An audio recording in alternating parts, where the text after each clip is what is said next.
नमस्ते एंड जय हिंद। हाल ही में एक ऐसी वेब सीरीज देखी है मैंने, जो वेब सीरीज शायद ही कहीं प्रमोट हुई हो या शायद ही कहीं उसको लाइमलाइट मिली हो। तो हाल ही में मैंने फिनिश की है मुंबई। मुंबई नहीं है, ये मुंबई है। इसी के बारे में आपसे बात करूंगा, मेरे एक्सपीरियंसेस शेयर करूंगा, मेरा रिव्यू दूंगा, मेरा व्यू रखूंगा। मुझे ये वेब सीरीज कैसी लगी ये बताऊंगा। आप बने रहिए, देखते रहिए एक्सपोजिंग स्टार विद शांतनु।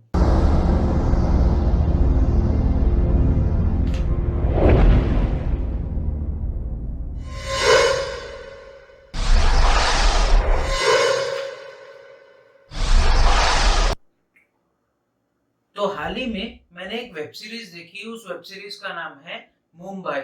अब सबसे पहले इसके स्टारकास्ट की बात कर लेते हैं। इसमें है अंगद। अब अंगद ही बहुत बड़ा नाम है बॉलीवुड इंडस्ट्री में या फिल्म इंडस्ट्री में या टेलीविजन इंडस्ट्री में, मतलब कई लोग इनको जानते हैं, इस वजह से ये बड़ा नाम है। फिर भी अंगद बेदी को हम लोग जानते हैं पिंक जैसी मूवी से। पिंक जैसी मूवी में इन्होंने काम कर रखा है और उसमें अमिताभ बच्चन सर भी थे, इतने बड़े बड़े कलाकार थे, उसमें अंगद बेदी ने काम कर रखा है। इसके अलावा अंगद बेदी ने और एक मूवी कर रखी है हाल ही में। उस मूवी का नाम है गुंजन सक्सेना द कारगिल गर्ल। वो मूवी अगर आपने नहीं देखी होगी ना, जरूर देखिएगा। ठीक है, कुछ टेक्निकलिटीज में फ्लॉज थे, मैंने उसका रिव्यू किया था, बट गुंजन सक्सेना की हिम्मत को दाद देते हैं बॉस। तो इसमें है अंगद बेदी। इसके अलावा इसमें कौन है? इसमें है सिकंदर खैर। अब सिकंदर खैर भी कोई पहचान के मोहताज नहीं है, बड़े बड़े बैनर से जुड़े हुए हैं, बड़े बड़े मूवी से जुड़े हुए हैं। फिर भी सिकंदर खैर को हम लोग जानते हैं प्लेयर्स जैसी मूवी से। प्लेयर्स मूवी जो कि एक हॉलीवुड मूवी की कॉपी थी या रीमेक थी बोल लीजिए, बट सिकंदर खैर का उसमें भी जो किरदार था बहुत बखूबी निभाया उन्होंने। इसके अलावा सिकंदर खैर ने और एक मूवी की है, उस मूवी का नाम है तेरे बिन लादेन 2, मतलब डेड और अलाइव जो आई थी, उसमें इन्होंने काम कर रखा है। वो भी मूवी मुझे फर्स्ट पार्ट ज्यादा पसंद आया था। सेकंड में थोड़ा सा ओवर एक्सेजरेशन हो गया था, तो मेरे को सेकंड उतना नहीं पसंद आया था।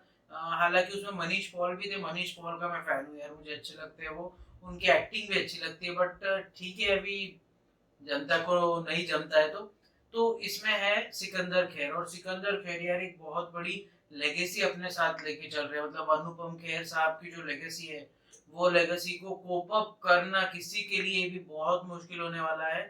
पर मैं बहुत इस चीज में नहीं मानता हूँ कि पिता से पुत्र का कंपैरिजन नहीं होना चाहिए। इसी वजह से अभिषेक बच्चन जो कि इतने अच्छे एक्टर है ना, हम लोग उनको आज तक उस लेवल पे स्टारडम या सुपरस्टारडम तक नहीं पहुंच पाए। वो क्योंकि उनका जो कंपटीशन है या उनका जो कंपैरिजन है वो होता है अमिताभ बच्चन से, और अमिताभ बच्चन से कोप अप करना किसी के बस की बात नहीं है।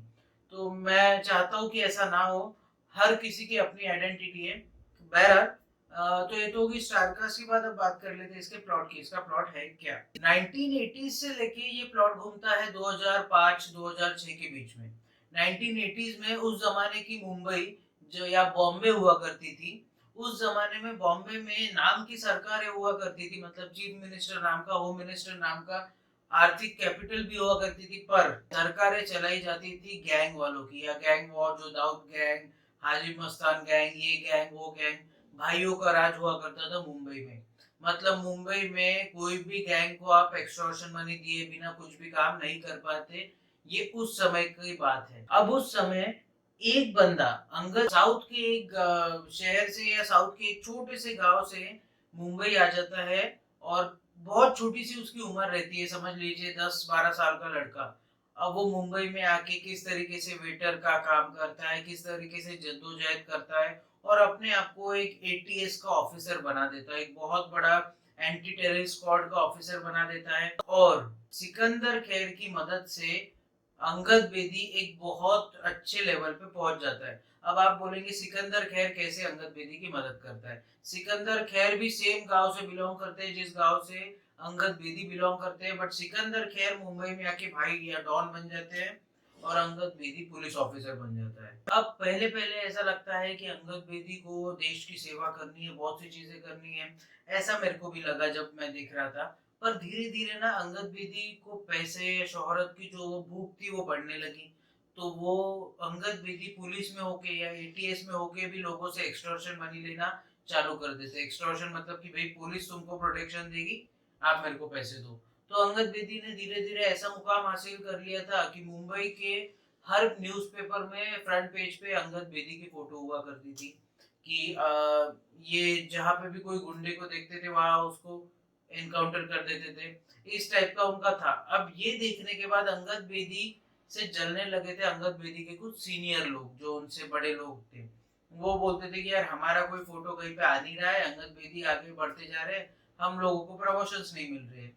अब अंगद बेदी की दुश्मनी हो जाती है उसके डिपार्टमेंट में सीनियर से। उसके अलावा अगर हम सिकंदर खैर की बात करें, तो सिकंदर खैर जहाँ पे एक बहुत बड़ा डॉन रहता है और एटीएस को काम मिलता है कि आपको सारा क्राइम खत्म करना है मुंबई सिटी से। तो अब अंगद बेदी सिकंदर खैर को अपना बड़ा भाई मानते हैं, क्योंकि उनका हाथ पकड़ के मुंबई में चलना सीखे, वो उनका साथ है तभी वो मुंबई में टिके हुए थे।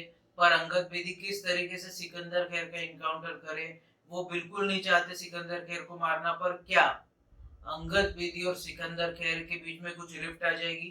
अंगद बेदी और सिकंदर खैर के बीच में जो एक बॉन्डिंग है भाई की, छोटा भाई बड़ा भाई बाप बेटा इस टाइप की जो बॉन्डिंग है, वो बॉन्डिंग कहीं तो भी पैसे के चलते हट जाएगी, या फिर अंगद बेदी और सिकंदर खैर में से कोई एक मरेगा, या फिर अंगद बेदी को उसके ही डिपार्टमेंट वाले मार देंगे।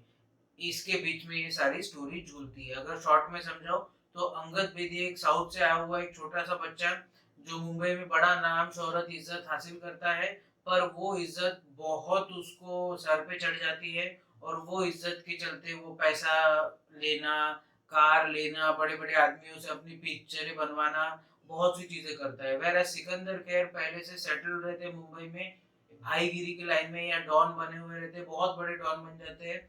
पूरी मुंबई सिकंदर खैर के इशारों पे नाचती है। अब अंगद बेदी और सिकंदर खैर के बीच में जो वॉर चलता है, जो कोल्ड वॉर है, एक तरफ तो दोनों भाइयों का रिलेशन है और एक तरफ है कि दोनों भाई एक दूसरे को कुछ करना नहीं चाहते। दूसरी तरफ ये है कि दोनों भाई जब तक एक दूसरे को मारेंगे नहीं तब तक वो जीवन में आगे नहीं बढ़ पाएंगे।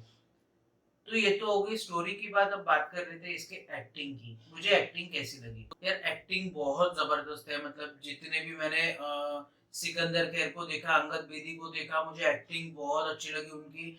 अंगद बेदी की मुझे कई मूवीज में भी एक्टिंग अच्छी लगी है, तो एक्टिंग में मुझे ज्यादा फ्लॉ नहीं लगा। हाँ, थोड़ा बहुत मेरे को कहीं लगा बीच एक दो सीन्स में, बट वो एक दो सीन हम छोड़ सकते हैं यार, क्योंकि इतनी बड़ी वेब सीरीज है तो अपन एक दो सीन में उतना ध्यान ना दे तो बेटर है। तो ये तो हो गई एक्टिंग की बात। अब बात कर लेते हैं इसके स्टोरी की। स्टोरी मुझे कैसी लगी? ये देखो, अगर मैं ये बोलूँ ना, स्टोरी स्टार्टिंग में बहुत अच्छे से लगती है, बस 2-3 एपिसोड तक बहुत अच्छी लगती है। उसके बाद ऐसा लगता है कि स्टोरी को सिर्फ खींचा जा रहा है, मतलब जबरदस्ती स्टोरी को इतना लंबा कर दिया जा रहा है कि आदमी उतना देखते देखते आदमी को बोर होने लग जाए।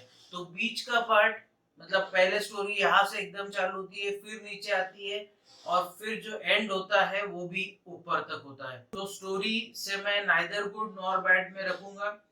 ठीक ठाक स्टोरी है, वन टाइम वॉच जरूर है, क्योंकि आप देख सकते हैं काफी आपको हिडन ट्रूथ्स मिलेंगे, कुछ हिडन चीजें मिलेगी, जो चीज मुंबई में हो रही थी उस टाइम पे, ये सब चीजें आपको देखने मिलेगी। तो स्टोरी से मैं डिसअपॉइंट नहीं हुआ हूँ, पर जिस तरीके का मैं एक्सपेक्टेशन करके वो वेब सीरीज देखने के लिए बैठा, वो एक्सपेक्टेशन जरूर मेरी फुलफिल नहीं हुई है। अब ये देखना नहीं देखना ये मैं आप पे छोड़ता हूँ। फिर भी आ कहाँ पे रही है? ये आ रही है ओल्ड बालाजी या जी5 पे।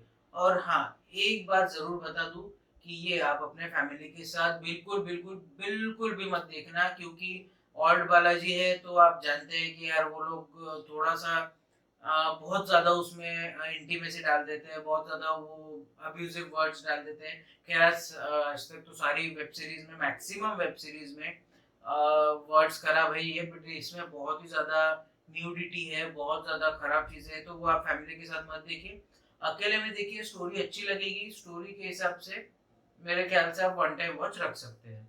और आप क्या कर सकते हैं, अपने हाथों की सफाई का जरूर से ध्यान रखिए, बार बार अपने हाथों से अपने चेहरे को मत छूइए। इसके अलावा सोशल डिस्टेंसिंग का ध्यान जरूर रखिए, अपने में और अगले में 10 से 12 फीट का अंतर रखिए। इसके अलावा लॉकडाउन या अनलॉक, जो भी आपके गांव में, कस्बे में, स्टेट में, सिटी में, कंट्री में इससे जुड़े हुए नियम कानून लागू है, उसका फॉलो जरूर कीजिए। इसके अलावा जब भी आप घर से बाहर निकले अपने चेहरे को फेस मास्क से ज़रूर कवर कीजिए, क्योंकि फेस मास्क रहेगा तो आप खुद को भी प्रोटेक्ट कर पाएँगे और दूसरों को भी प्रोटेक्ट कर पाएँगे। क्योंकि कोरोना कैसे भी फैल सकता है यार, अभी तो मैं कुछ रिसर्च पढ़ रहा था, उसमें पता चल रहा था कि एयरबॉर्न भी हो सकता है, तो हमको बहुत संभल के रहना पड़ेगा, तो मास्क ज़रूर पहनिए। इसके अलावा लाइफ में अगर आपको लो फील हो, कोविड की वजह से आपकी जॉब चली गई हो, लॉकडाउन की वजह से आप पे इकोनॉमिक क्राइसिस आ गए हो, तो इसके बारे में अपने घर वालों से बात कीजिए, जानने पहचानने वालों से बात कीजिए, उसमें से कुछ रास्ता निकालिए, डिप्रेशन में मत जाइए, डिप्रेशन को मार के इंडिया से भगाइए। और अगर मेरे पास में और भी कोई टॉपिक आता है तो उसके ऊपर मैं एक वीडियो बना दूंगा। तब तक के लिए आप बने रहिए, देखते रहिए एक्सपोजिंग स्टार विद शांतनु। जय हिंद।